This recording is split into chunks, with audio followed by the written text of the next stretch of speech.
Good afternoon. Could I invite everyone to take their seats? I know it is so beyond difficult to imagine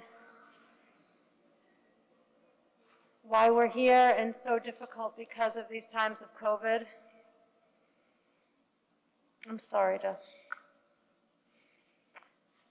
I'm Rabbi Green. We'll start our service shortly. Couple of things. Could I ask everyone to please keep your masks on during the service throughout your time in the synagogue? That is our synagogue policy. Even if you're a speaker, I'm sorry, I know it's incredibly awkward. I've been doing this for a while and it's still awkward. Also, could I ask everyone to turn off your phones? If you're someone who's a first responder on call, then put it on silent and you can check it, but we would hate to have your phone go off. Please know that there are many and beyond count people who are able to access the service by streaming. We'll access it now, and it will also be in our archives if someone missed it, so no one should feel like I have to preserve it for someone else because we're actually doing that. Again, so sorry. We shouldn't have to be here today. Please, I invite everyone to just honor the sacred space while I turn to do Kriya with the family.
Is there a sorrow greater than this?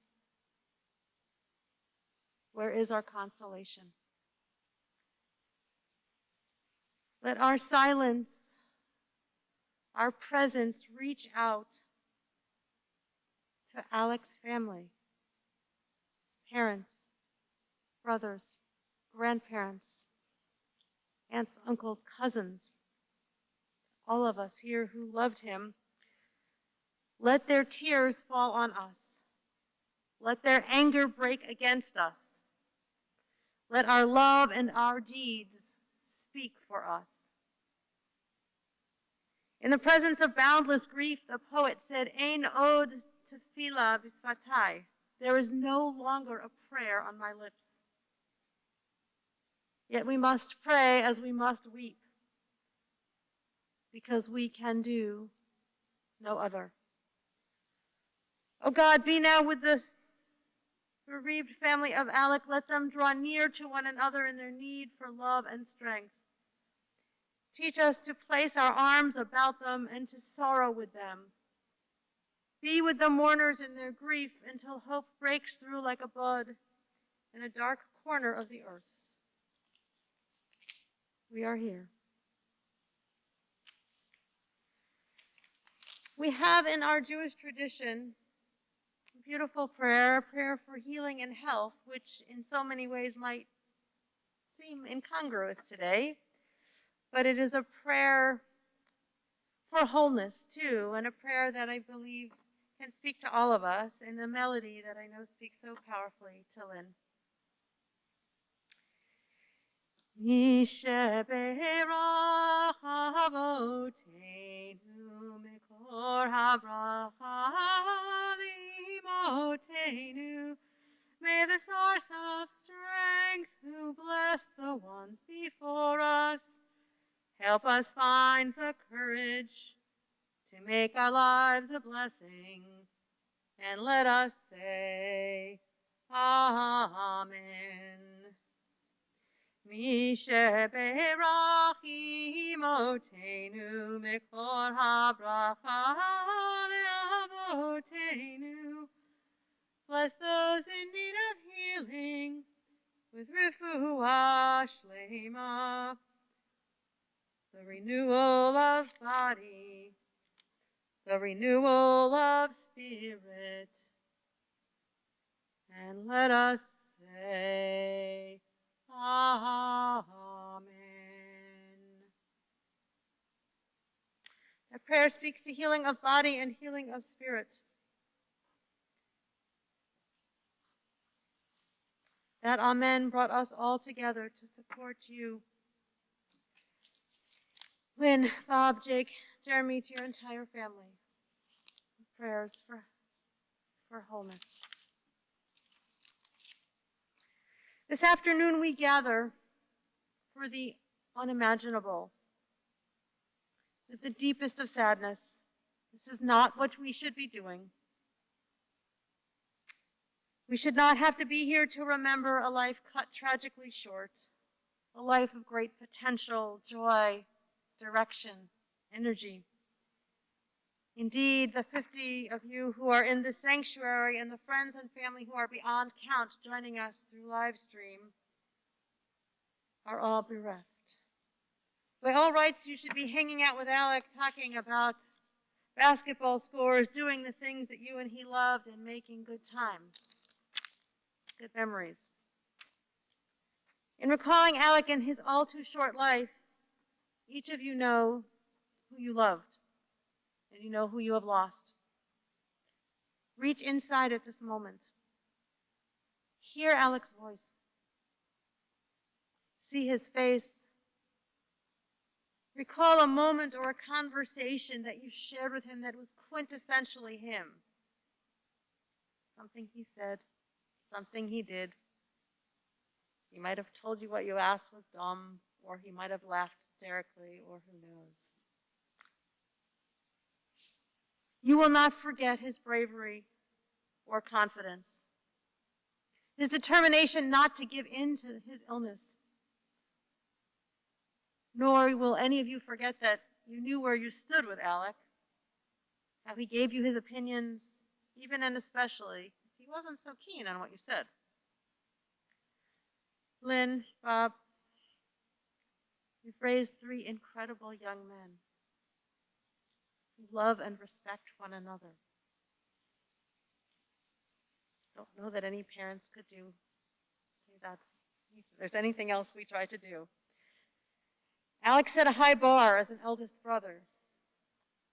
Jake, Jeremy, your loss is huge. You'll hear his voice. It's not the same. We know that. He's not done guiding you or giving you his opinions.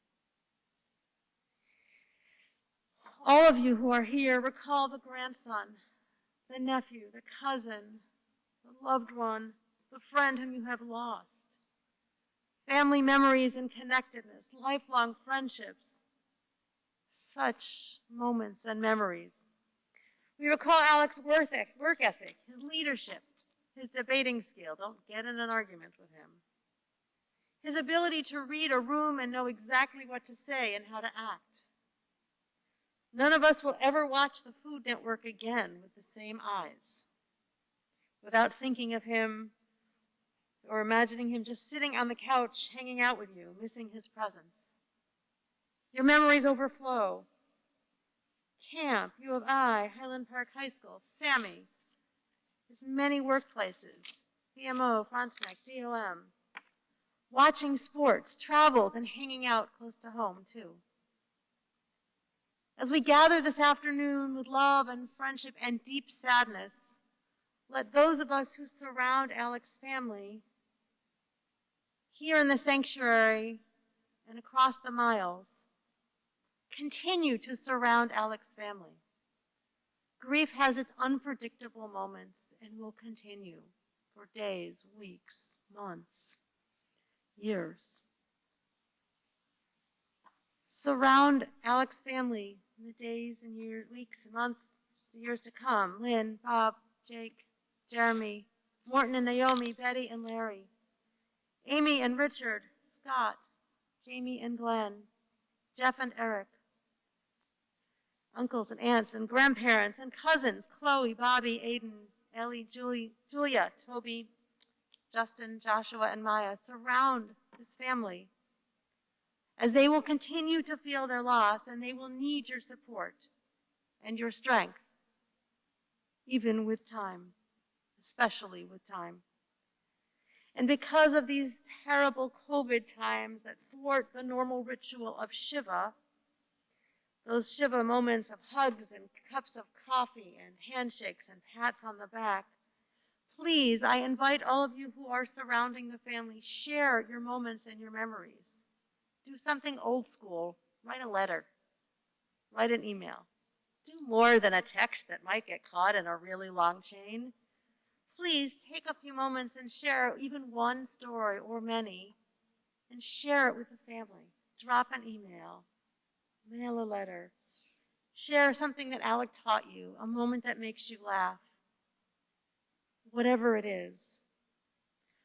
This way, in writing, they have them in writing and can turn to them again and again when they need comfort.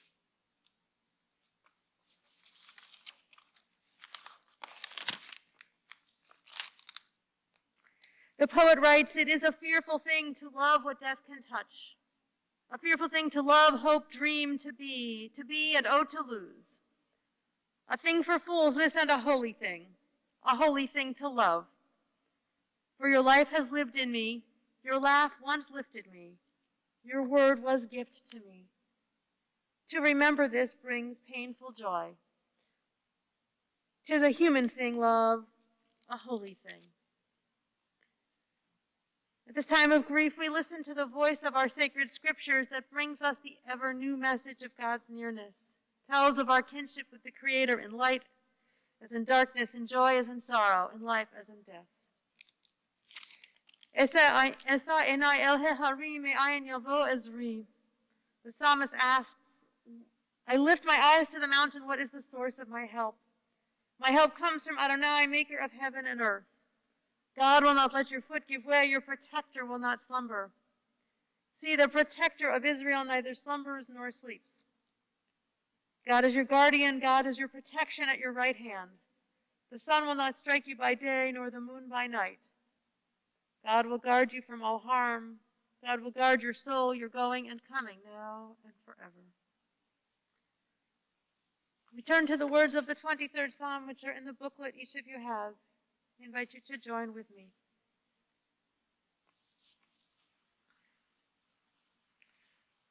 The Lord is my shepherd, I shall not want. He maketh me to lie down in green pastures. He leadeth me beside the still waters. He restoreth my soul. He leadeth me in the paths of righteousness for his name's sake. Yea, though I walk through the valley of the shadow of death, I will fear no evil, for thou art with me. Thy rod and thy staff, they comfort me. Thou preparest a table before me in the presence of mine enemies. Thou anointest my head with oil, my cup runneth over. Surely goodness and mercy shall follow me all the days of my life, and I will dwell in the house of the Lord forever. An ancient people, we are well acquainted with grief and the valley of shadows. Death and sorrow are not strangers to us. Yet the centuries have taught us that a good name endures beyond the grave. With Job we say, Adonai Natan, God you have given. You gave us a loved one who will not be forgotten. For all that was good and enduring in Alec's life, we offer the deepest thanks of our hearts. Adonai Lakach, God you've taken away. We pray for the strength to turn our broken hearts into an altar of trust before which we say, Yehi Shem Adonai Mevarach, blessed be God's name now and forever. We come to this time and place with memories, with thoughts, and with prayers. We pause for silent prayer and reflection.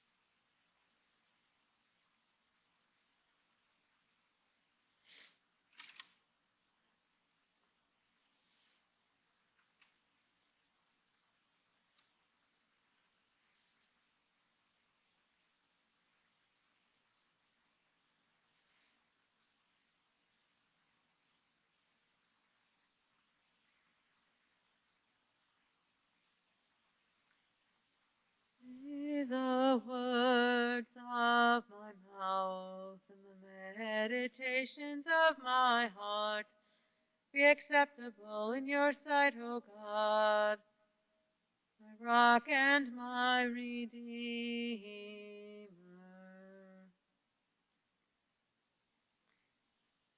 Each of us is given a number of days and years to fill as we see fit. How we fill that time, what we build and create, our hopes, our dreams, our passions, become others' trusted memories after our life has drawn to a close. We turn now to Alec's family and some of his friends. We'll call each person by name.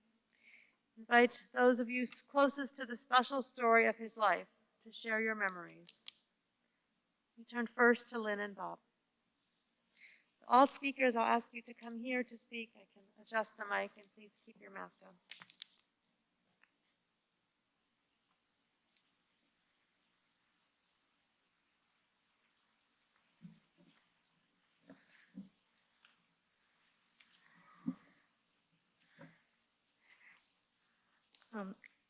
I want to start by thanking everyone who has traveled this path with us over the last 2 years. I'm incredibly thankful for the hundreds of meaningful texts, calls, socially distanced hugs, and finally the real ones. I'm thankful for the endless love and support of friends and family. We're so sad that due to COVID, only a small group could be here today. However, we're planning a celebration of Alec's life this summer. Everyone is welcome, and we hope you'll all join us. I'm grateful for the care of Dr. Jeffrey Razor at Northwestern, Dr. Henry Friedman at Duke, and Dr. Saskia Biskup at Seagat in Germany. They and their teams dedicated countless hours to the fight to save Alec. They allowed us to battle with grace and dignity. Though they knew that the odds were stacked against us, perhaps it's only a mom's hubris to believe that outcomes can be changed. I am forever in awe of the incredible friends Alec has made throughout his life. The most meaningful part of the last few days was the beautiful get-together with his friends. I loved listening to your stories about Alec. Each of his friends played such an important role in his life, but I don't think I really knew how much he contributed to each of yours.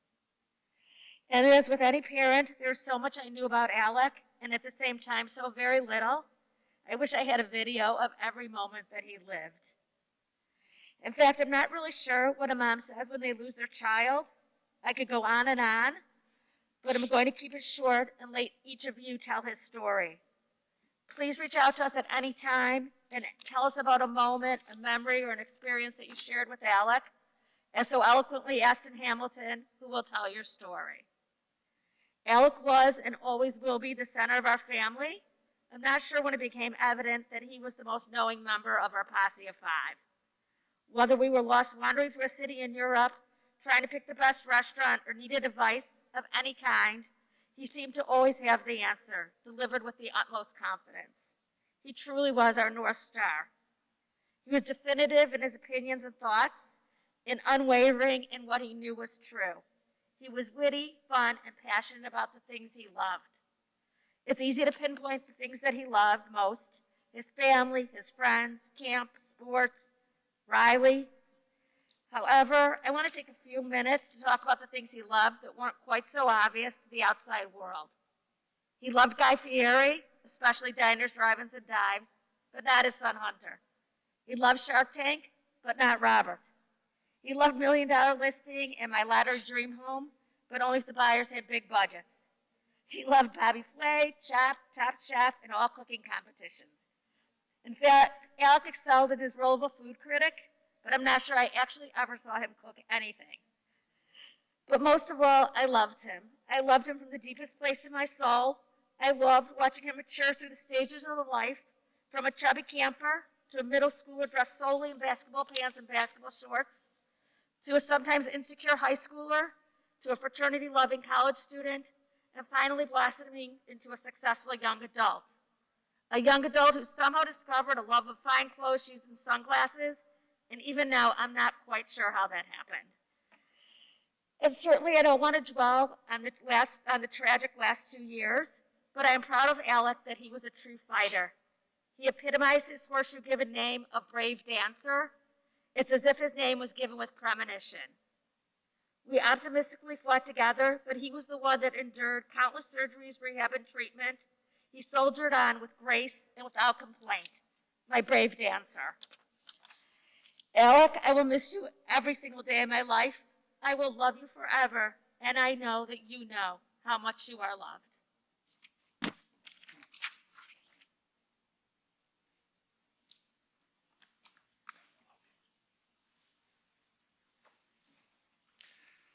Mine's not as short.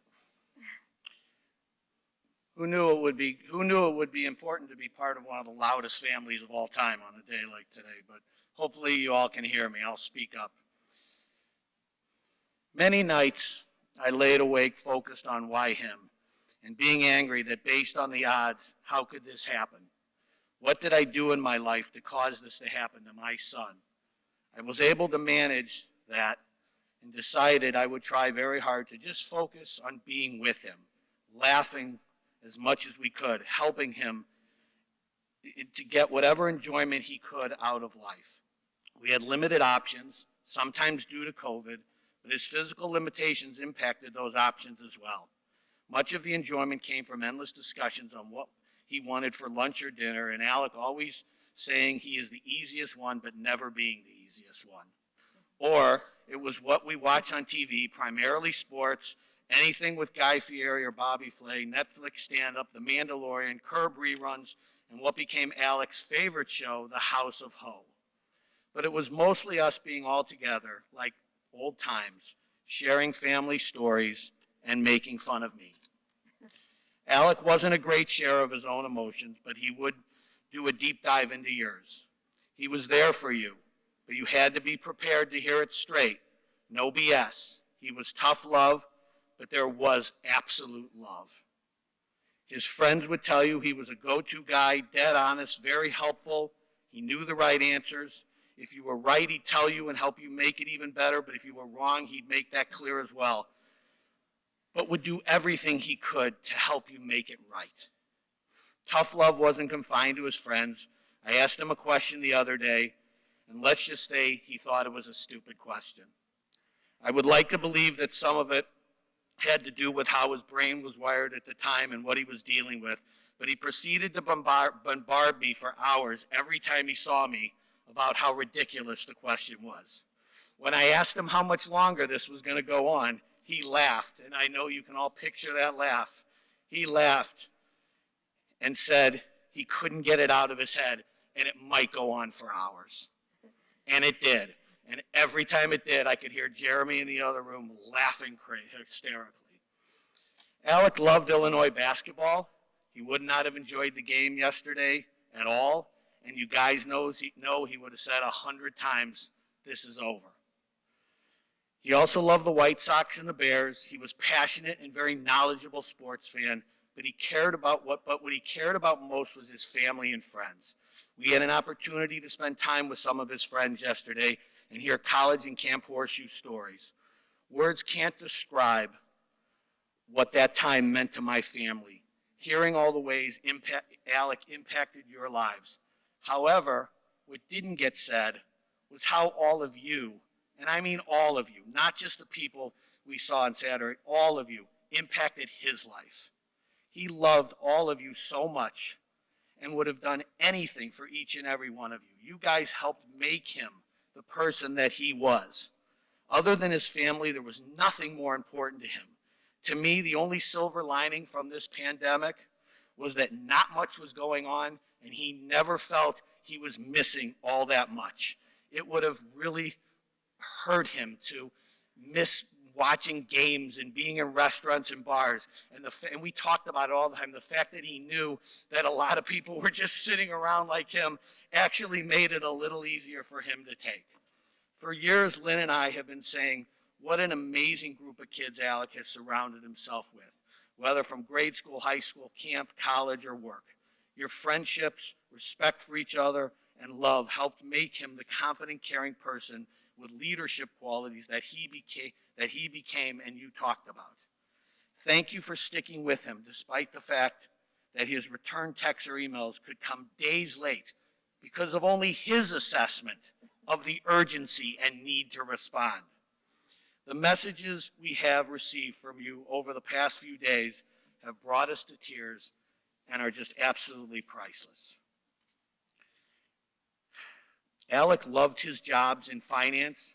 He just loved the art of understanding a new or existing business and getting under the numbers. He loved that determination that the management team running this company knew what they were doing, or in his words, sucked.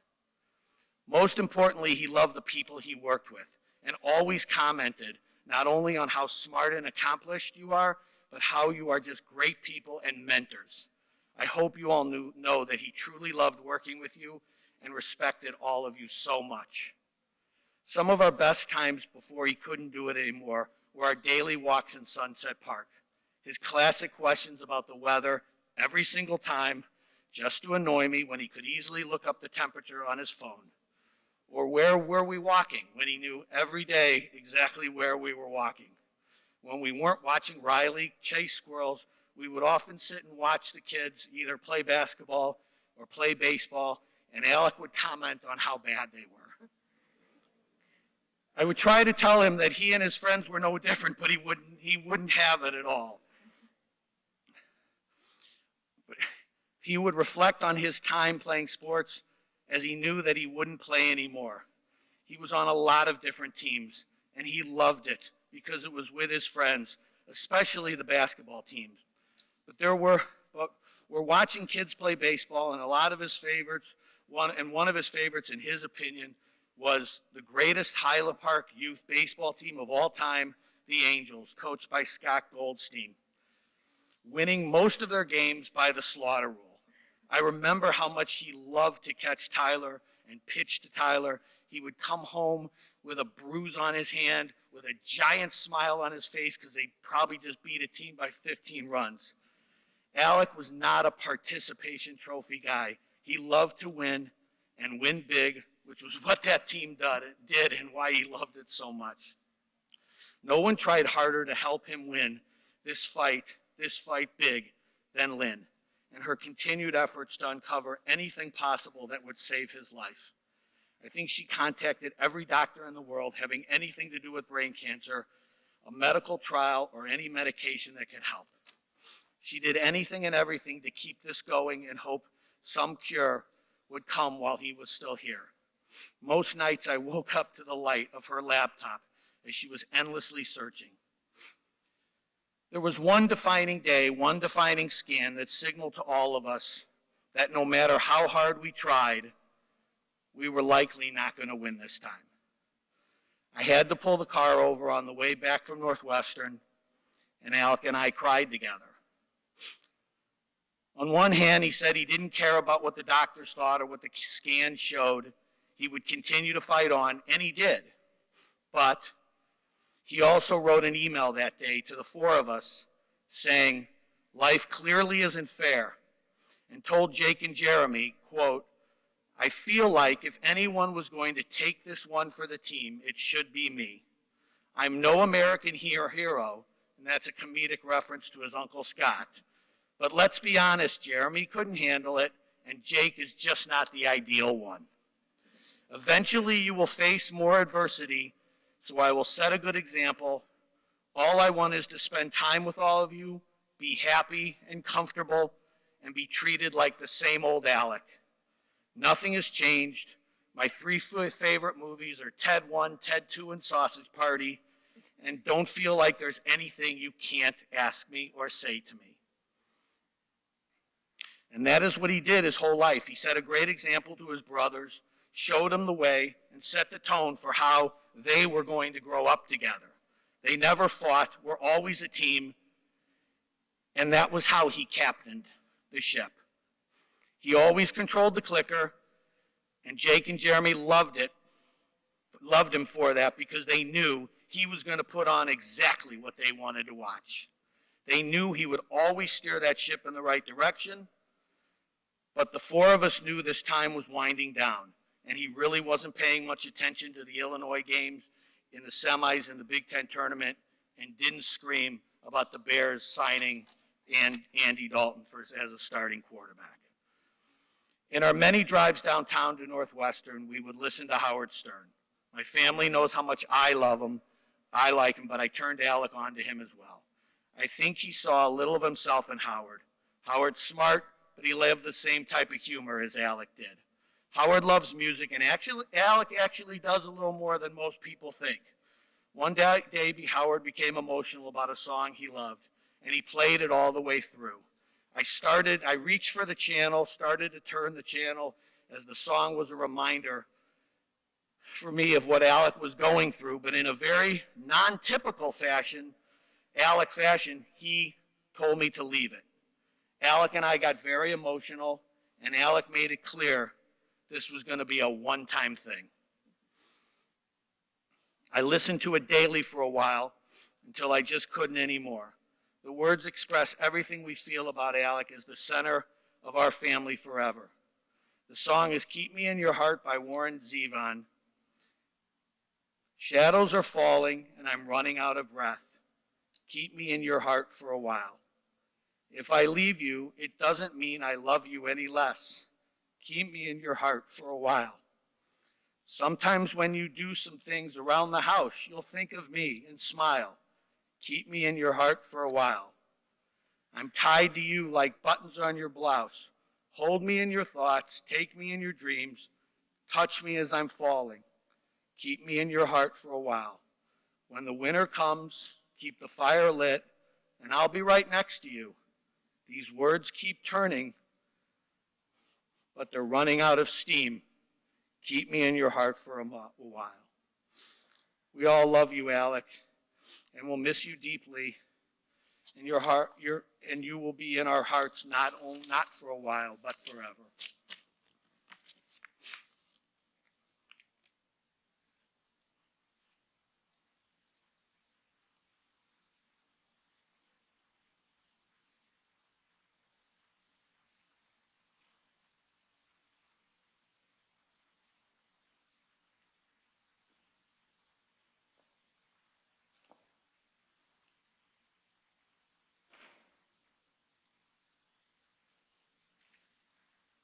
Jake and Jeremy will now speak.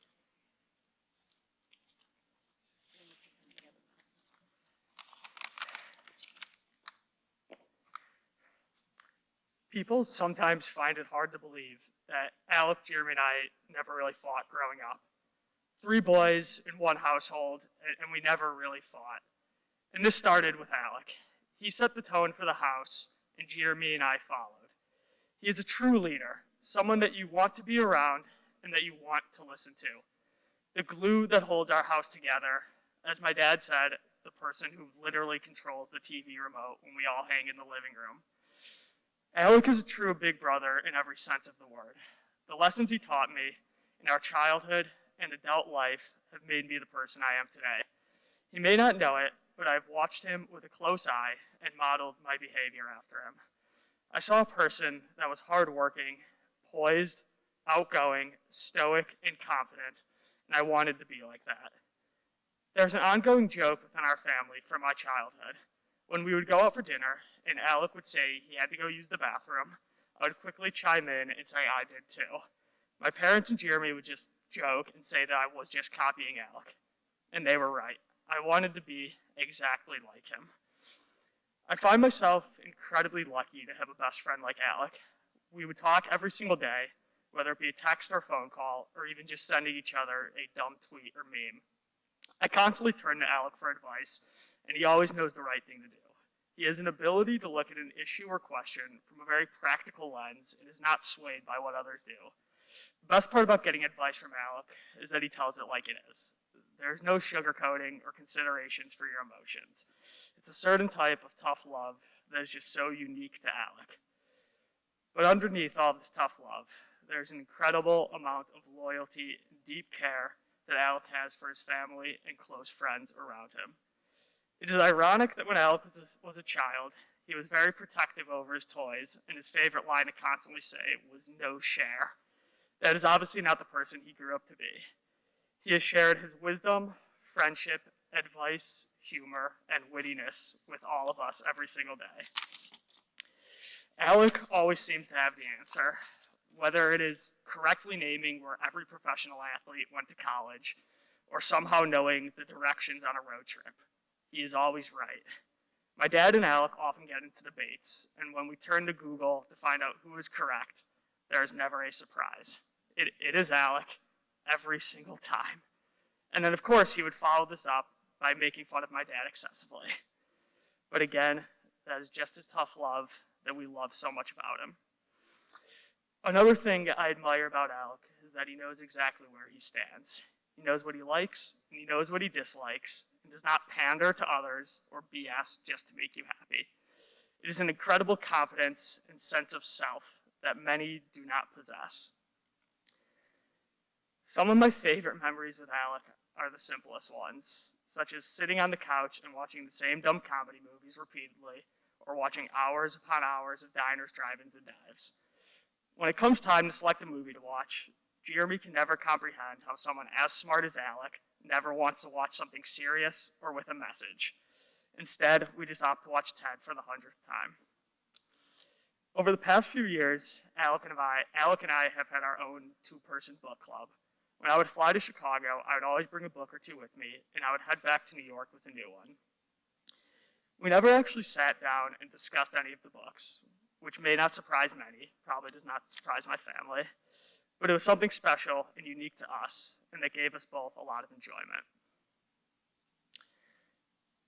We had to make the decision a few days ago regarding what clothing to bury Alec in. We thought to ourselves, what would Alec want, and immediately knew the answer: athleisure. That is right, he is wearing athleisure right now. And if you know Alec well, you know how much he loves Lululemon. And we knew that if we put him in a suit, he would likely say, why the F would I want to be wearing a suit right now?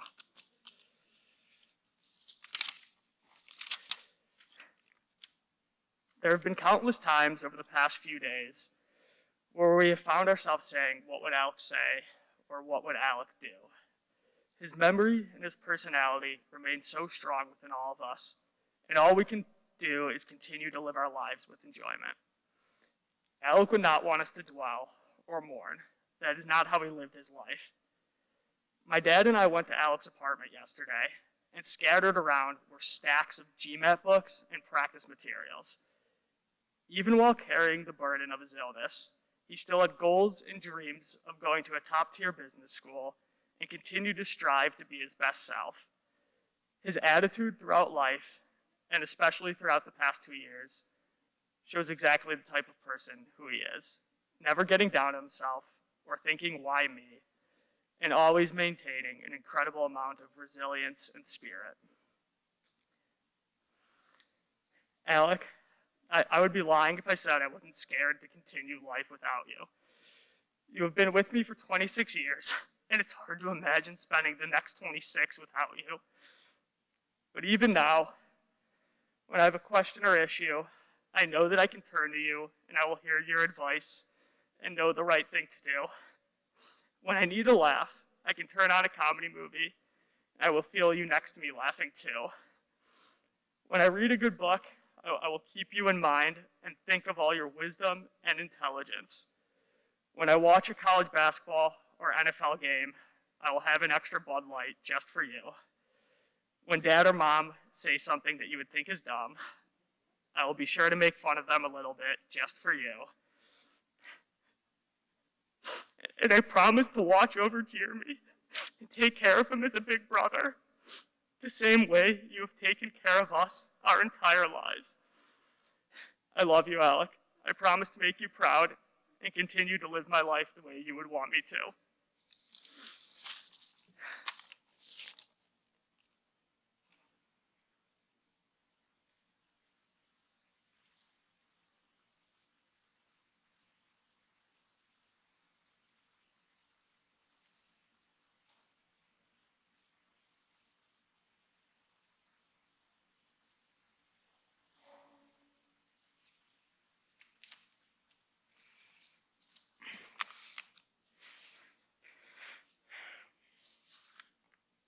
First off, thank you everyone for being here and honoring Alec.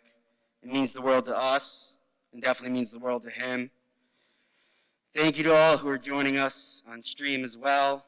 You are all equally appreciated during this time of need. There are so many messages shared these past few days, but I want to kick this off with a line I absolutely loved from one of his best friends. And so I don't get fined for plagiarism, I will add that this came from Mr. Adam Realm. He said, "I know you always looked up to Alec, and I did too, even though he was half my height." And I don't share that just because it's an incredible line, but because there's a lot you can take from it. Alec was a true warrior in every sense of the word.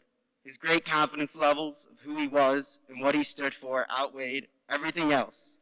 He cared about his loved ones, his friends, and himself, and was absolutely sure that no BS would get in the way. Alec didn't deal with BS. He was a straight shooter because he cared. He really was such a special person. He added tremendous value to any room he was in with his intelligence and humor. Some of the best moments was having front row seats to him going 10 rounds with my dad on a topic just to knock him out with a quick Google confirmation in the final round. Alec was right. Alec was always right. He was never much of a sharer. My parents always say Alec shared the least. Jake is a comfortable middle, and I uncomfortably share a little bit too much. And that's just how he was.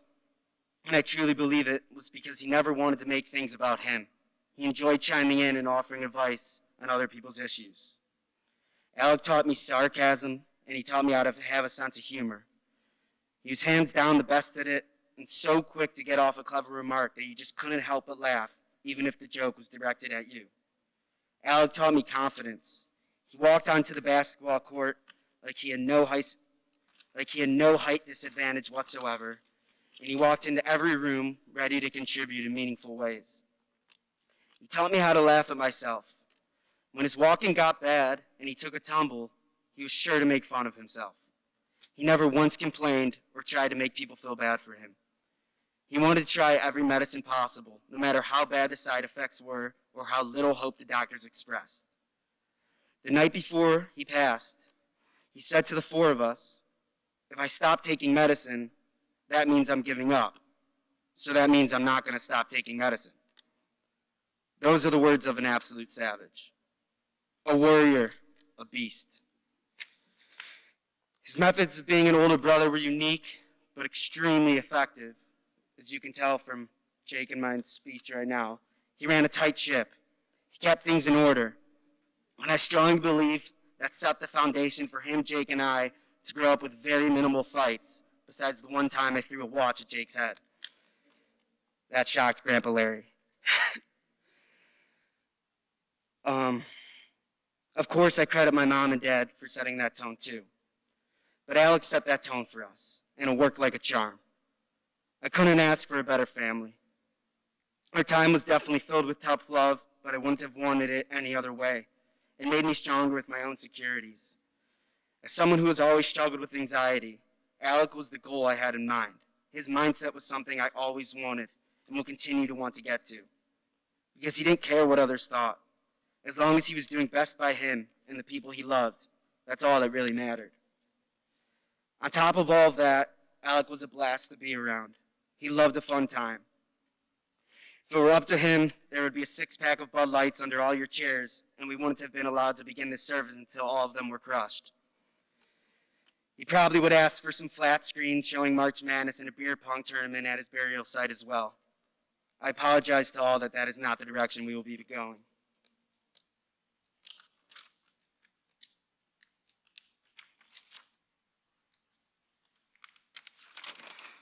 I do want to take a minute to share 3 quick Alex stories I have written down, some of them just being some iconic quotes. When he came out of his first brain surgery, instead of looking miserable like many people would, Alec looked at me and goes, "I wonder what the surgeon's pregame ritual was before slicing my head in half. Do you think he had some girls over before? Did he wear beats into the surgery room?" Another well-known Alex story is that when he came to visit me at college my freshman year, we went back to the fraternity house we were both in after a night out. There he met many of my new friends, including the house treasurer at the time, a position Alec held years before. Alec looked him in the eyes and said, "Throw the fraternity money on Clemson. I did it when I was in charge, and we had a phenomenal year of social.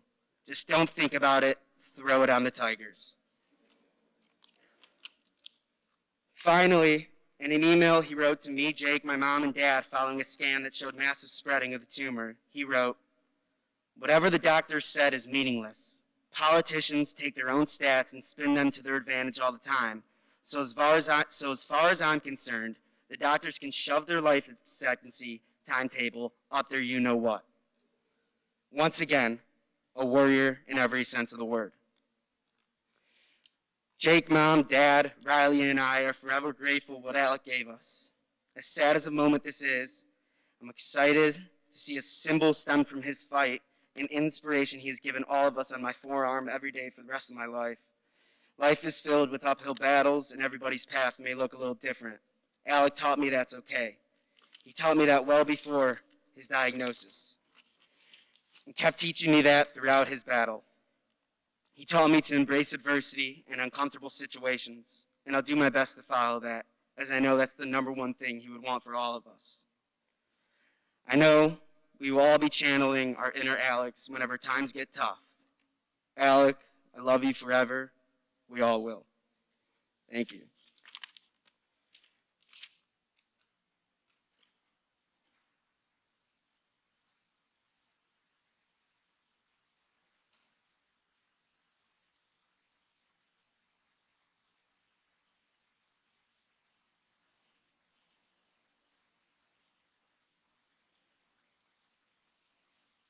We call Alec's uncle Scott Becker to speak. And after Scott, we call Aidan Wise, Alec's cousin.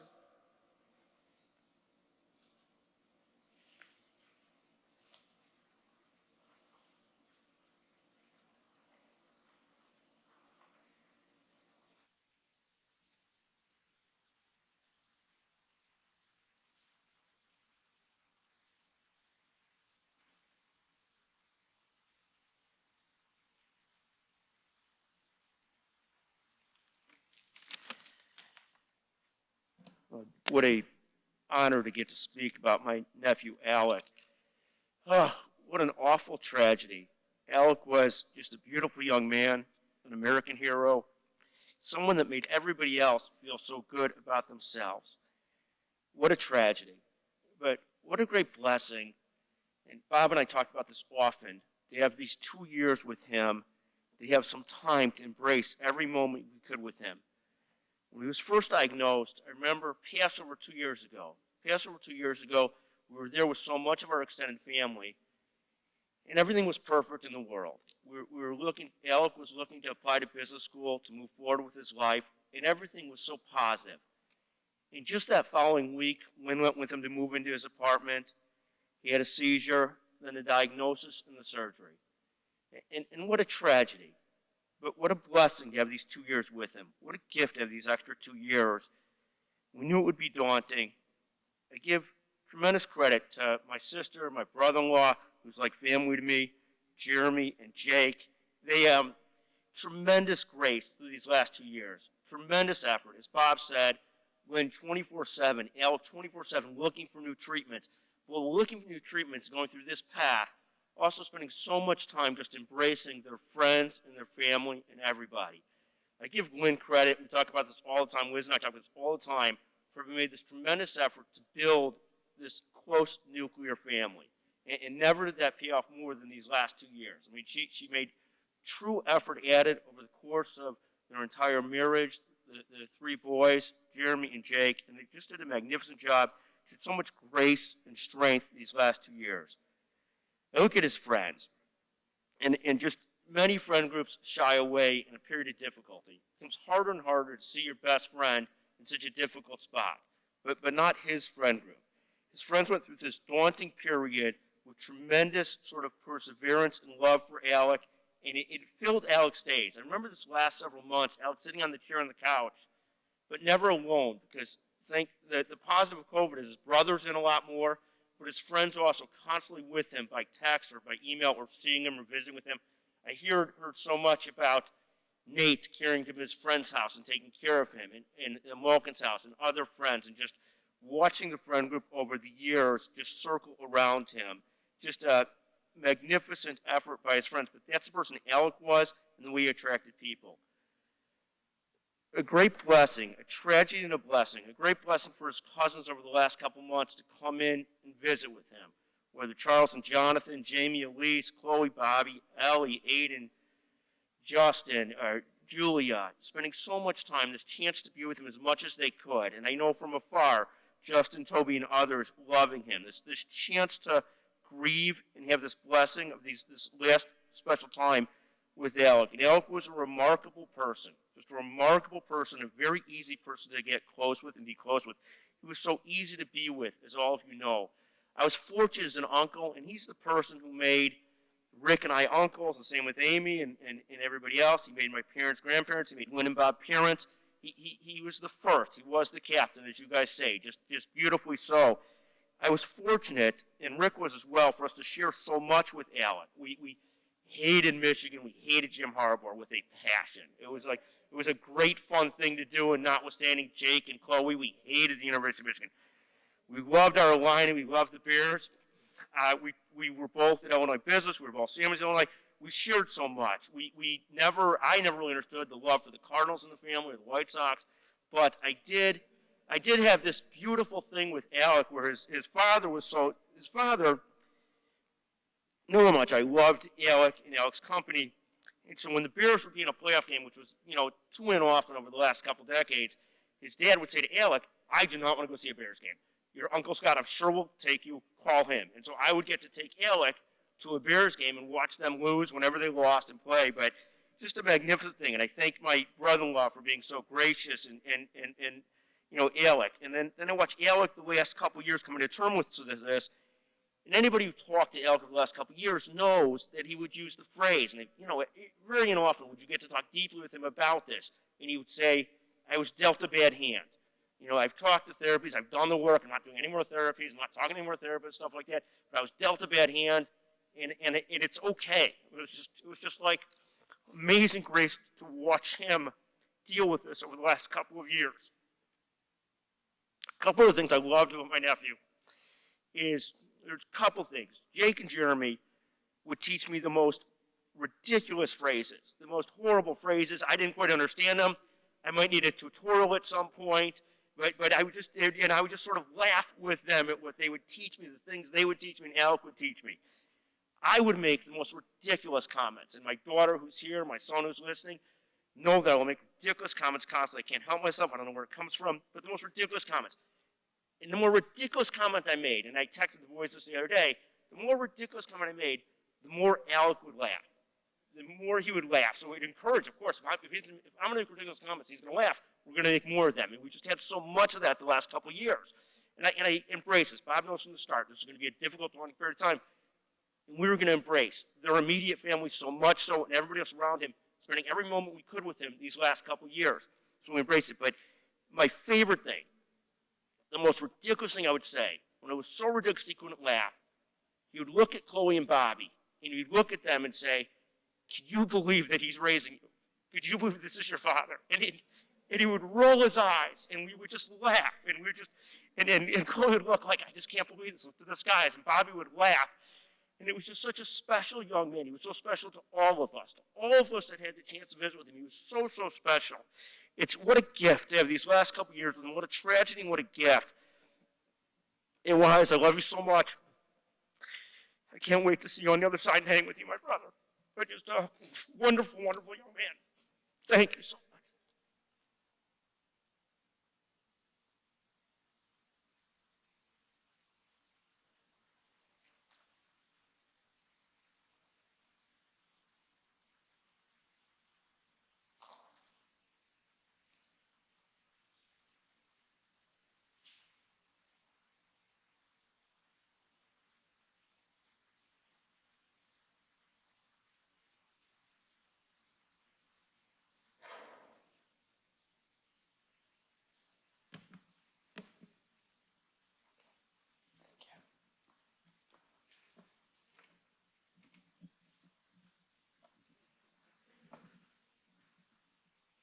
Happens every time.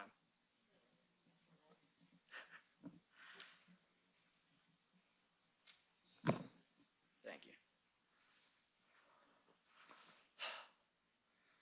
Grr, Mondays. Am I right? We all know Alec loved his movies.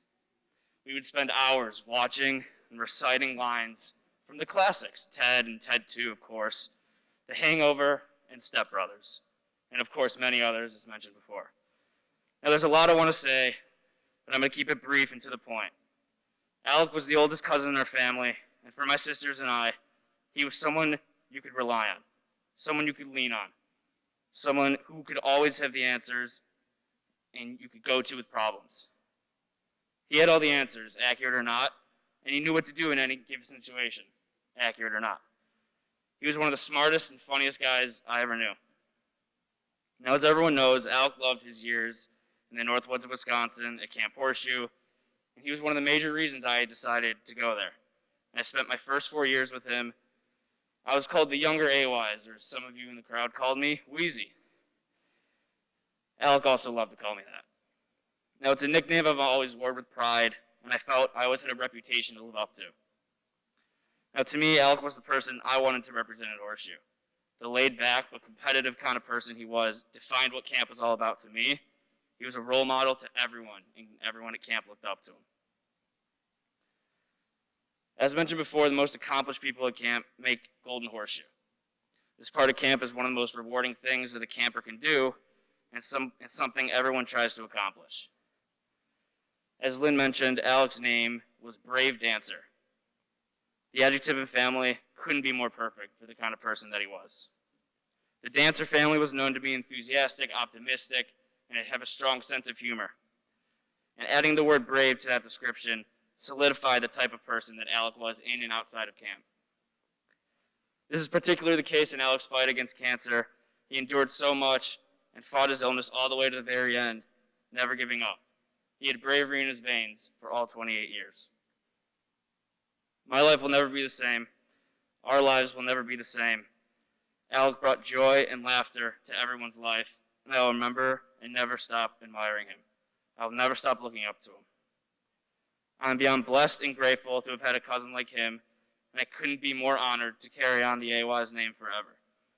This is for you, A-Wise. I will miss you, I love you, and I always will.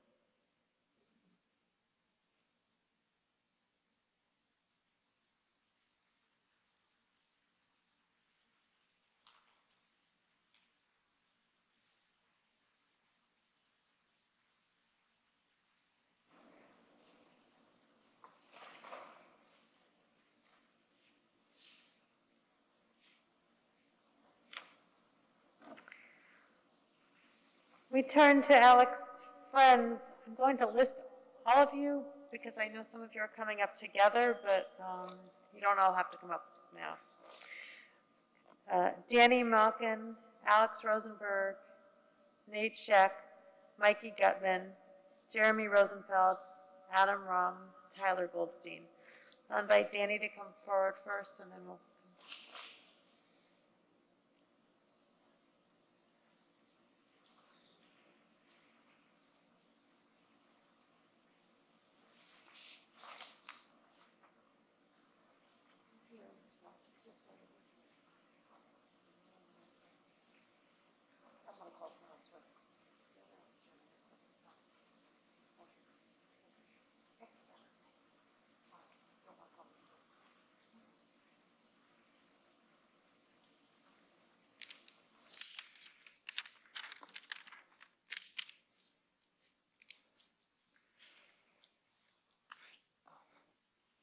My name's Jeremy Rosenfeld.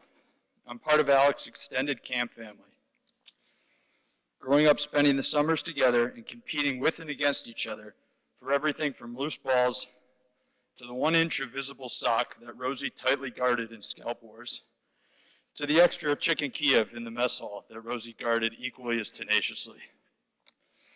Ultimately, through our shared love of competition, sports, self-deprecating humor, and I guess I'll admit our occasional disdain for certain things and people, we formed a lifelong friendship that felt like family.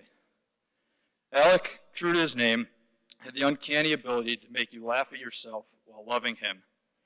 He was someone you'd always prefer as a teammate, even when you shy Freelander made you opponents. Someone whose humor leveled the playing field so that all of life became another of his beloved sports. He was a skilled player, an observant spectator, a lover of the game, and above all, he was a winner, and we always knew it. He drew the toughest card life can deal, and somehow he made it his business to prepare us for whatever was ahead. As the quintessential brother to his real brothers and to us, he stepped up to this challenge with a ferocious desire to win, and he never withdrew, and he never hid his challenges. Instead, he coached us through his toughest competition. He centered himself in the huddle and led us these past 2 years with the grace and courage of a true leader. Rather than shielding us from hospital settings, doctor interactions, or any ramifications of the toll this fight took, he never shied away from the arenas where he knew he would square off with growing challenges.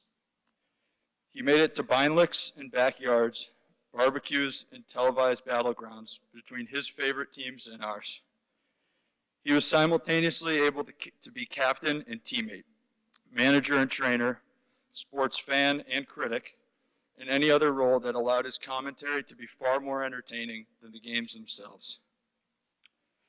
He schooled us with his optimism and conditioned us to find humor in the bleakest of contests. And as the clock ticked down, he made certain that we had front row seats to the finest lessons we'll ever witness in strength, resilience, and bravery. Actually, he'd want me to clarify that. He gave us courtside seats and then smirked and said, "Courtside, is that good?" This is the banner of true heart that flies above all of us and defines what it is to be a champion in the often cruel game of life. There'll be an unfillable void without you, A-Wise, but also an unmistakable presence. Please continue to watch over us and guide us as you always have.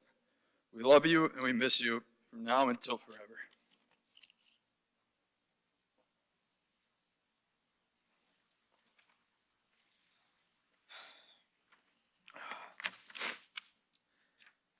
Hi everyone, I'm Danny Malkin. just one of the many up here to call Wise my friend and brother. First, I want to thank everyone for joining today, both virtually and in person. It means the world. Writing this speech was the hardest thing I've ever done. And worse, sitting down to just get started felt impossible without the only person I really wanted to ask for advice. I know I always ask, but please just one more time. I could really use a hand here, buddy. What do you want me to say? Which of the countless memories and stories do you want me to share? How do I not leave anything out? There's so much I have to say about you. Just a few paragraphs? Impossible. To be honest, the first thing that popped into my head was one of your favorites. Dude, just write it. This isn't the ACT. Your ADD doesn't get you anything here. I'm not giving you time and a half on this one. And the second was, I don't need you to brag about me in some speech. Could care less what people think. Just want to talk to my friend. So let's just talk, like it's just me and you. Just let it out. Say whatever helps the people we love the most, because that's all that matters to me. No surprise, you're right again. Even less of a surprise, you never want it to be about you. So here goes nothing. Dear Al, I'm beyond angry at the world let this happen. I miss you so much, it physically hurts. I love your family so much. I wish I could do anything just to alleviate a tiny bit of their pain. I feel helpless. That said, I know you're watching and so proud. Bob, Lynn, Jake, Jeremy are truly an inspiration to all of us. I don't know what to do. Can't fathom why or how this could happen. And what do we do now? You always have all the answers. So I really need you on this one because I'm stumped. I know you're with us now because I can hear your voice. This sucks. I get it. Take that anger and that rage and that sadness and put it to good use. Channel it as best you can and honor my memory by living your life the same way I did, spreading laughter and love and happiness. And not to mention, plenty of rosy jokes, because I'm not letting off the hook that easy. Feels impossible to do, but your advice is perfect. Again, all we have to do is look at your life as the model. I think every one of our friends, if asked, who do you have the most in common with, would answer Wise. No question. How's that even possible? Two polar opposites, like me and Gutman, can both feel like our most similar friend is Alec. That's just what you did. Everyone felt that bond. Got texts from people that I hadn't heard from in 10 years. You made everyone feel like they were your best friend. I don't know how you did it. That legacy will live on for eternity, and I'll never let it go.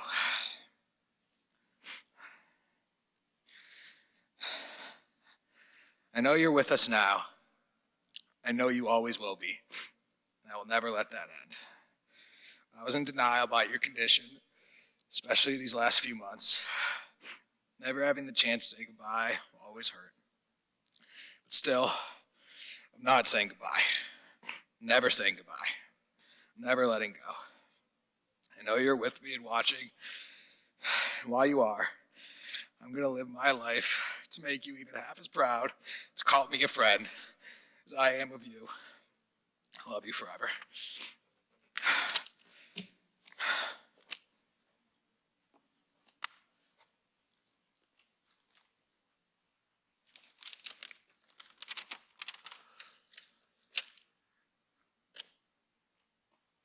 There was a poem that was always read at Sunday services at camp that went like this. When good friends walk beside us on the trails that we must keep, our burden seems less heavy and the hills are not so steep. The weary miles pass swiftly, taken in a joyous stride, and all the world seems brighter when good friends are by your side. Alec was that friend. The guy who was always by your side. guy who was there for good times and bad, for tough conversations, or to just hang on the couch in silence. He understood people, and he made you feel not just listened to, but truly heard. As we've heard in a number of stories today, Alec was fearless, and he never let obstacles get in the way of him doing what he loved. Despite his size, he was fierce on the basketball court. You may think you had an advantage if you had some height on him. I fell victim to that often, but boy, would you quickly realize how wrong you were with a pull-up jumper that would stop you in your tracks. If you relaxed, even for a second, he would make you pay. He had the same approach when he was given the diagnosis and his world was flipped upside down. He remained strong, optimistic, never complained, despite the incredibly difficult hand he was dealt. I remember catching up recently, and we were talking about how things were going with treatment and how he was feeling. And he said to me, "You come to realize on these health journeys, it's never going to be a perfectly smooth road, as it obviously hasn't to date. So just control what you can, stay positive, and trust the experts to do their job." I was blown away. This guy who was going through something unfathomable, I can't even imagine how scared he was. Yet he has the strength, the courage, and the capacity to see the bigger picture.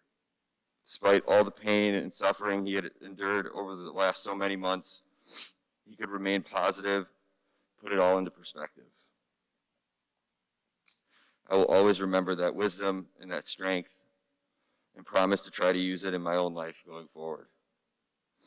Al, there was no one like you. You were the best. You will always be missed. You'll never be forgotten. Love you, bud.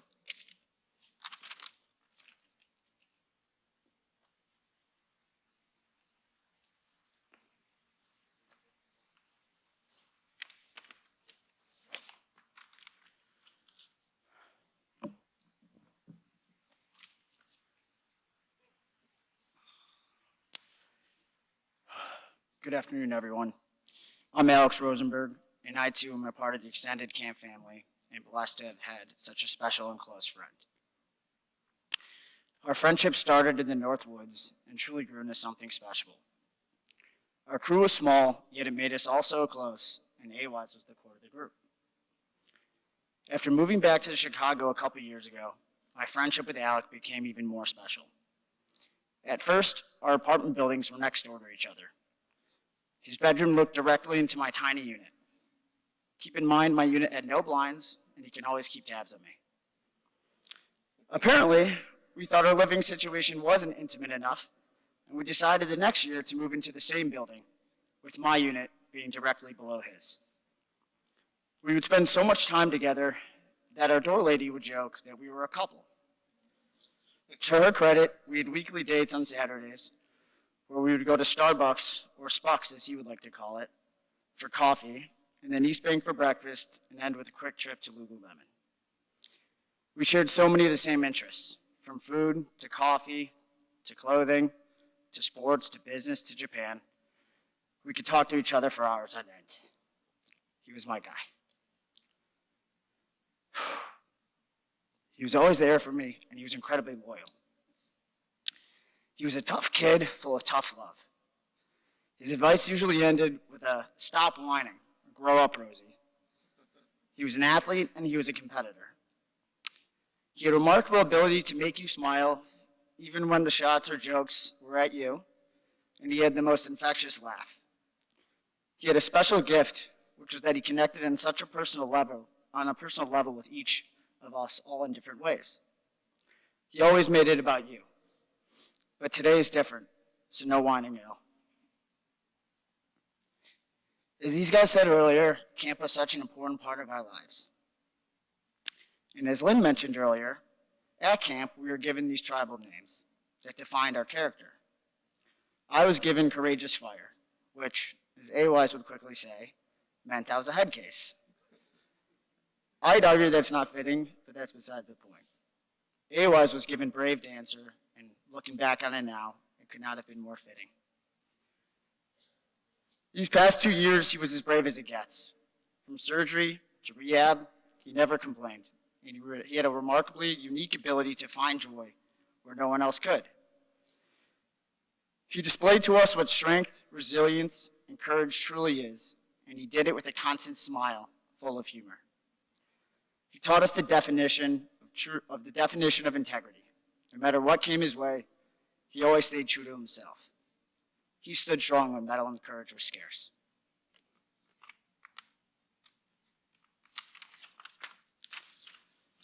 To Bob and Lyn, you two raised the most incredible son, and you both were an inspiration throughout all of this. You meant the absolute world to us. And to Jake and Jeremy, he loved you guys so much. He looked up to you both just as you both did to him. And I know I can speak on behalf of all of us. We will always be here for you, and we hope you can look at us like brothers. We all miss him dearly, but I know he will continue to watch over us, or through the window, and continue to guide us through our own challenges along the way. I love you all.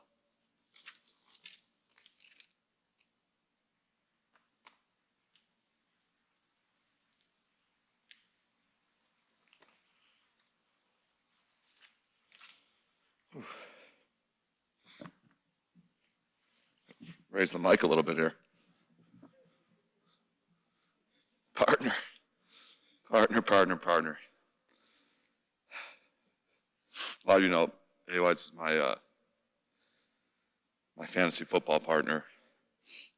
And we call each other partner. And we used to joke that we shared bank accounts. Half of our income was combined, and he was pulling more weight than me. He was pulling a little more weight, but we'll work something out with the brothers. I'm thinking 50% of each of your future earnings. We'll talk about that. Oh man.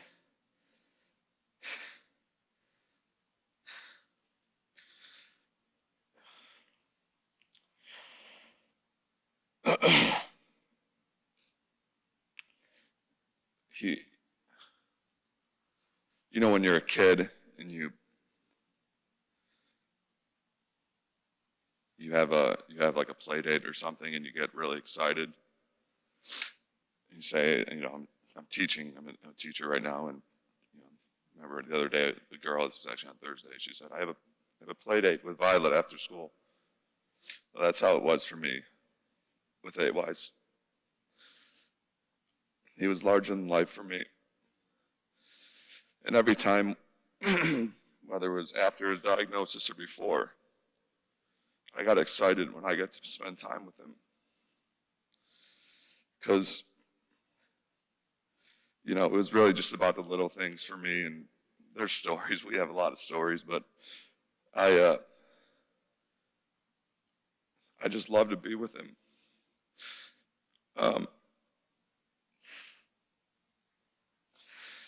He was the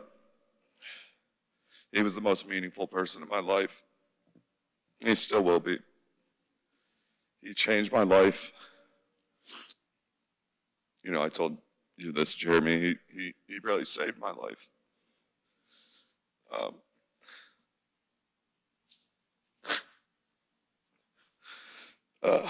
Man.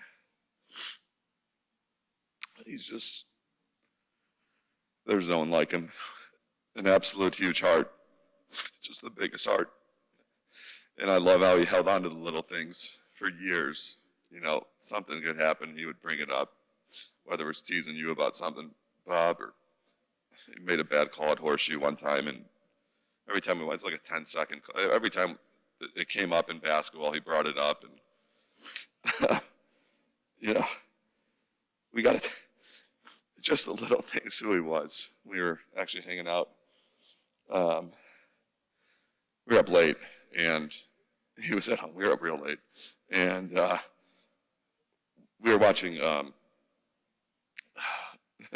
some comedy on the big screen. And, we streamed it from my phone. And I think it was like 2:47 in the morning. And we get a text pops up on the phone, and it's Alec Wise, and it's Hopkins is going to have a huge week. he loved sports. He loved fantasy football. I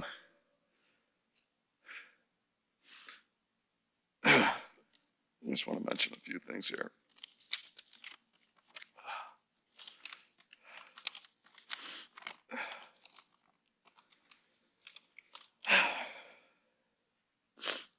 Can't read my own handwriting here.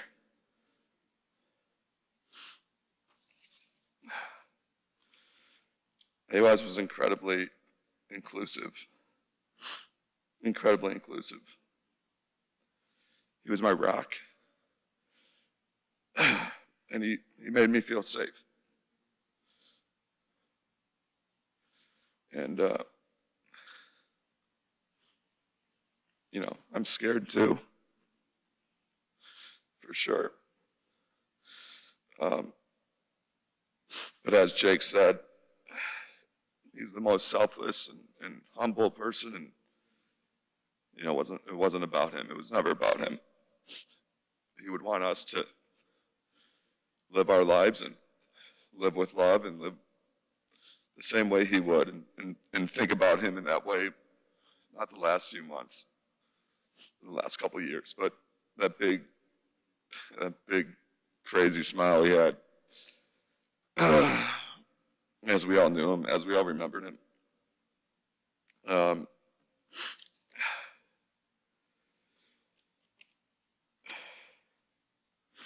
Just a quick story. I was talking to him very recently, just about a week ago, and about how I wanted to. There's a young girl who had just got a cancer diagnosis, and I coached some basketball in the area, and I was telling him how I wanted to do like a basketball clinic, you know, and raise some money and something fun and supportive, and it was so cute. He was so excited about the idea and about the prospect of that.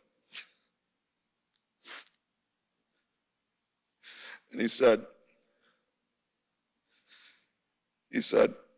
I'm so happy that she's getting all this support, because you have no idea what it's done for me and how it's gotten me through this. And I'm just so happy that this young girl is feeling so much love. And he said she's going to be okay. And it's just who he was. It's who he always will be. Humble and selfless. And, you know, I'm going to miss our texts and just our time together. And I just want to say, Lyn and Bob, I love you guys. I said this the other day. We talked the other day, but what you guys have done these last few years has just been incredible. I mean, I love just spending time at your house, and it was like contagious. He would like egg me on, and like I'd start like razzing Bob a little bit, and totally contagious. But I loved it. I loved watching that. And, you know, I told you guys this, but he adored you too, and he adored you, Aidan. I know we talked a lot about Aidan. He'd look at me and he'd go, God, can you believe Aidan's 21? You know, look at the size on him. Just the best. Anyway, I've talked long enough, but I just want to tell you that I'll love you forever, man, and you'll always be a huge, huge, huge part of me, and thank you.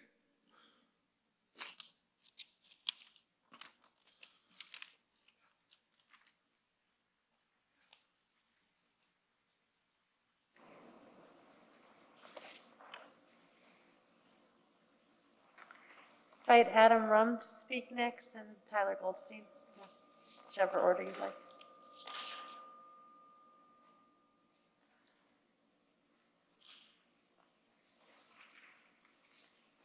raise them.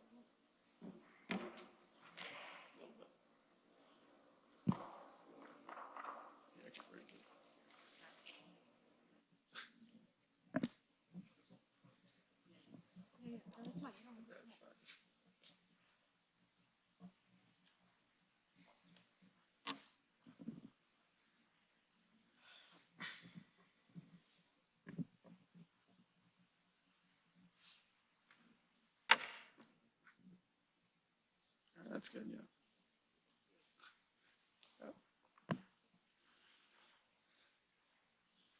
Hi, my name's Adam Rum.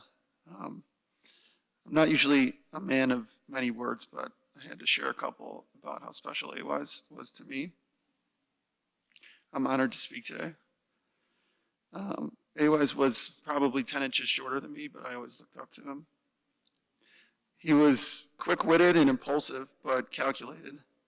He lived in the moment, but he always had a sense of what was best for the future. He was very thoughtful in his important life decisions. He was curious. He liked learning and knowing things. He knew a lot of things. He was my smartest friend. There wasn't a topic that I could bring up that he couldn't speak thoughtfully on, and it was pretty wide-ranging. Sports, business, career, reality TV. He had a personality. He loved to talk. He was effing tough as hell. He had a huge heart. He worked his butt off in his career. He was a role model for not only me, but all of the guys. He was so well liked in college, after college, and in his professional career. We met welcome week of freshman year, and the relationship only grew.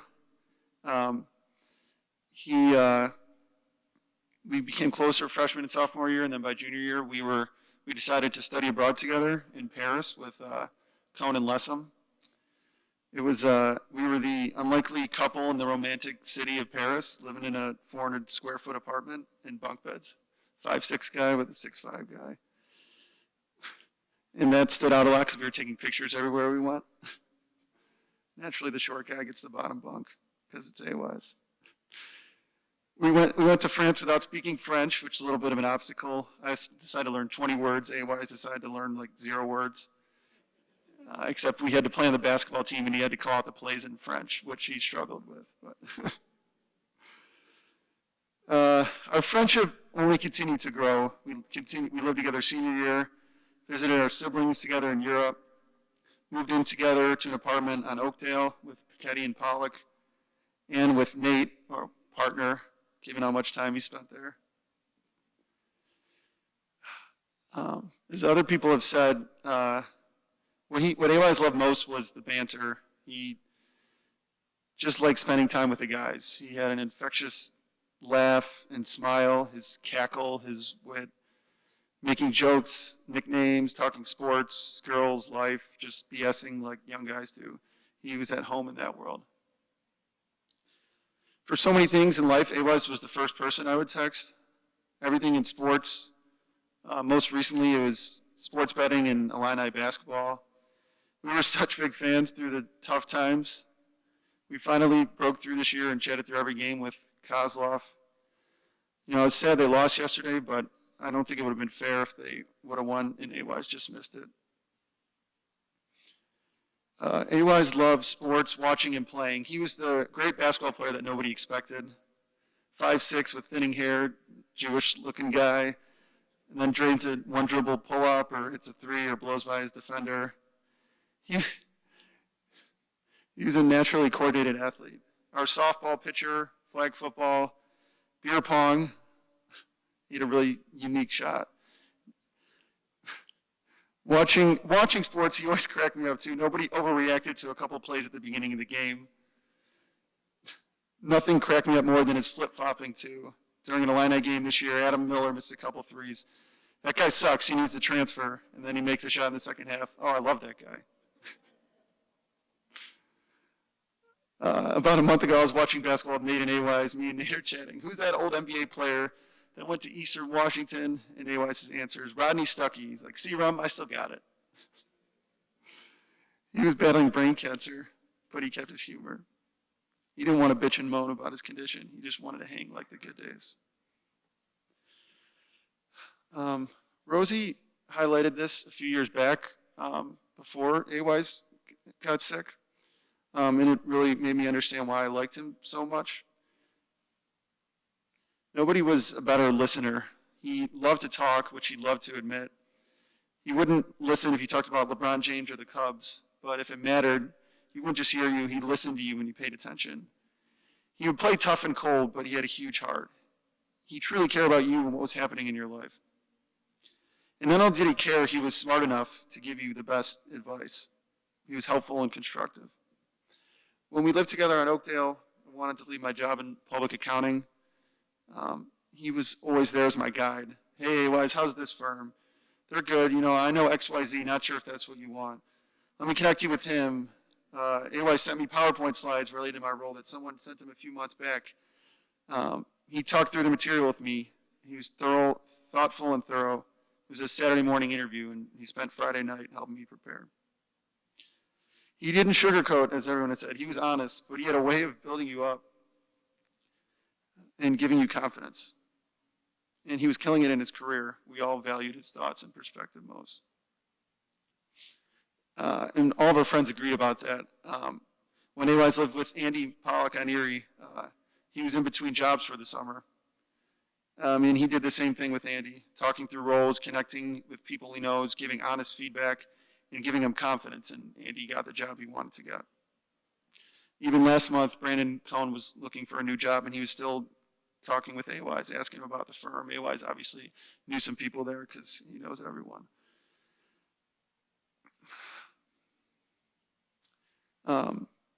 From the friend group, I'm so proud of Nate for how special he's been to Alec over the last couple of years. Partner in jest, as Nate said, they share bank accounts. And it turned out to be a pretty big bank account after they won fantasy football the last couple of years. I'll always cherish our memories. Those aren't going anywhere. I think a lot of us are very passionate about finding a cause to dedicate to A-Wise and plan to keep them front and center in our lives. It's not fair. I wish I had the chance to just hug him at the end and say, I love you. But I know he'd just say, Rum, you're a pussy. Well, I'll say it now, love you forever, A-Wise.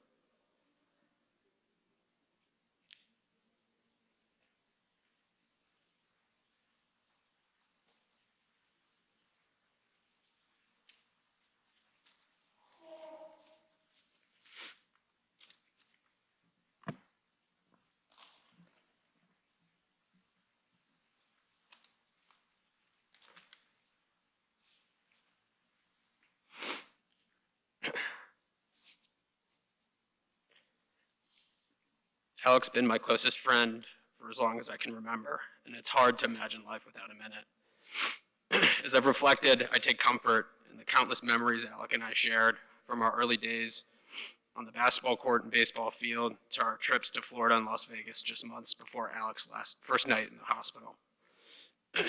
While these past 2 years did not go as planned on so many fronts, I'm thankful for the opportunities it provided.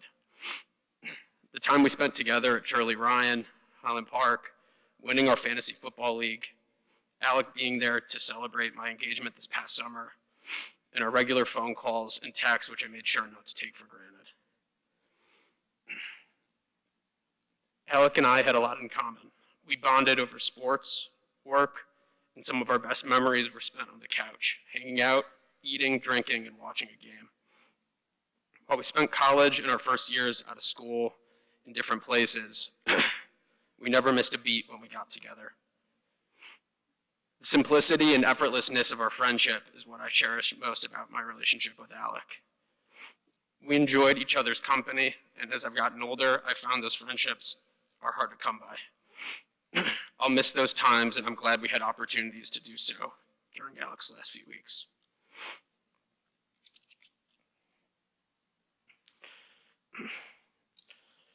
There's so many ways to describe Alec and who he was. As many have mentioned, he loved sports, whether it was watching his favorite Chicago teams, the Illini, or playing pickup at East Bank. Alec was easygoing. Almost to a fault, he was willing to go with the flow. He just liked to be with his friends and family. Alec was funny. I'll miss his dry sense of humor, his witty comments, and the banter amongst the Wise boys anytime we all got together. As others have mentioned, Alec didn't always like to share his feelings, but he was the best listener. He was always there for you and willing to give good advice. Alec was brilliant. School came so naturally to him, and he excelled at everything he did. I remember trying to put a resume together at some point in college, asking to see his and immediately regretting it. He was driven, passionate about his career, and he was destined to do good things. Alec was loyal. He was there for me during good times, bad ones, and on short notice. He remembered birthdays, checked in to see how a big project was going at work, and gave thoughtful advice. I could always count on him. And Alec was a fighter. Despite the hand he was dealt, he never gave up. He battled through surgeries, rehab, treatments, and frankly more than I'll ever know. Though for 2 years, I can't remember one time that he complained. His mental and physical toughness was off the charts, even in the toughest of times.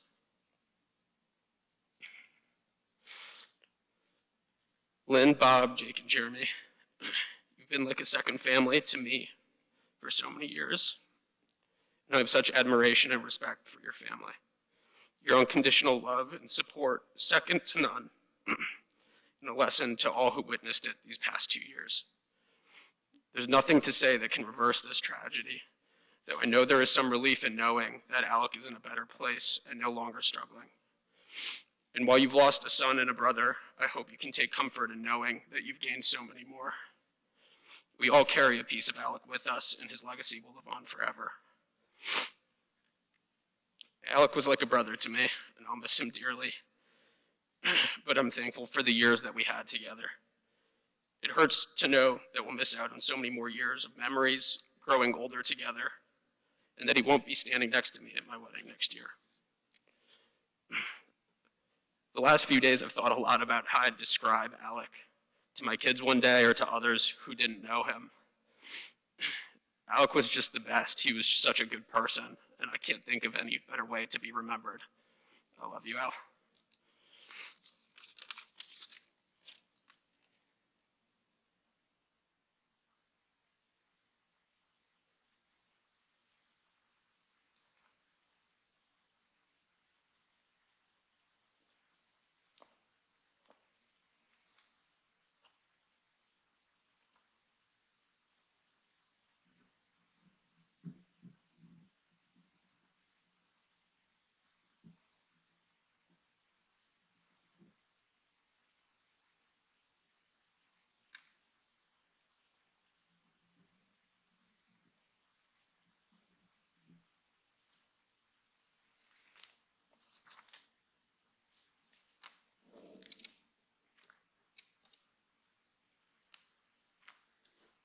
There is no one thing we can say to bring comfort. There may not be comfort to be given, but I will say that at a time like this, there is something to be said, to contemplate the imperishable role that Alec played in your lives. We've heard incredible stories, memories, enduring life lessons. Those memories, the sustaining influence, the invisible roots entwined around the very essence of our being, all of these cannot be erased by the hand of death. And I remind all of you who gather here around Alec's family, all of you who love Alec's family near and far, take comfort, if even a bit, from the thought of what Alec meant to you and what you meant to Alec. The ultimate gift to give someone we love is presence, time, love. listening. It is clear that so many of you have given Alex your ultimate gift of presence. And he taught you even as you did. Jewish tradition is clear that we best honor the memories of our loved ones when we take the enduring lessons of their lives and we bring them into our own. Everyone listening to these incredible stories and tributes, eulogies, each of you know the lessons of Alec's life that you carry with you. Carry them, act on them, speak of them, explicitly say, I'm doing this or saying this or listening carefully to you or whatever because Alec did this for me. Share his influence that it may ripple and ripple. Here before the lake, let it be like a pool of water. May we take the memories of Alec's life and bring them into our own even more than we already are. May Alec's memory be a blessing, challenging and inspiring us to live as he did. Zichrono levracha, may his memory be for our blessing. I invite those who are able to rise to please do so for El Male Rachamim.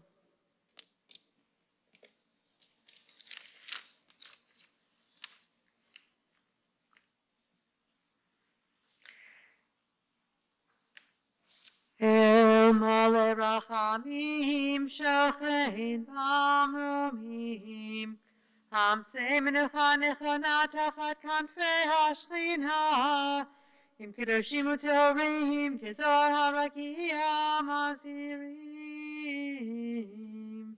Et Nishmat Zachariah Avraham Ben Baruch V'Leah Masha Shehalach Le'olamot Ba'al HaRachamim Yasirehu B'Seter Knafav Le'olamim Bitzror HaChaim Et Nishmato Adonai Hu Nachalato V'yanuach B'Shalom HaMishkevo V'nomar Amen. Compassionate God, eternal Spirit of the universe, grant perfect rest in your sheltering presence to Alec, our loved one, who has entered eternity. O God of mercy, let him find refuge in your eternal presence, and let his soul be bound up in the bond of everlasting life. God is his inheritance. May he rest in peace, and let us say, Amen.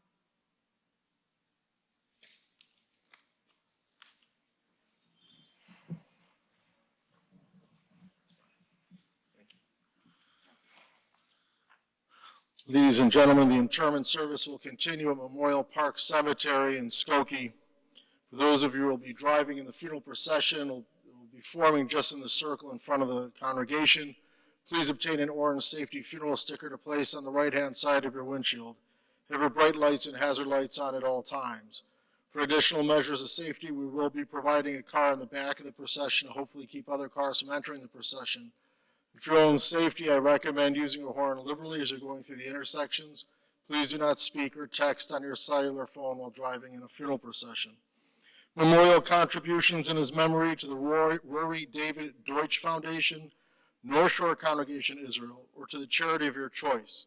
For those of you who are in attendance here, that information is on the service folder, and for those of you who are online, that information you can find on the website. At this time, I invite everyone to please rise and stand in place as we escort the casket of Alec Zachary Wise along with his family from the sanctuary and with Rabbi Green, and then you may return to your cars.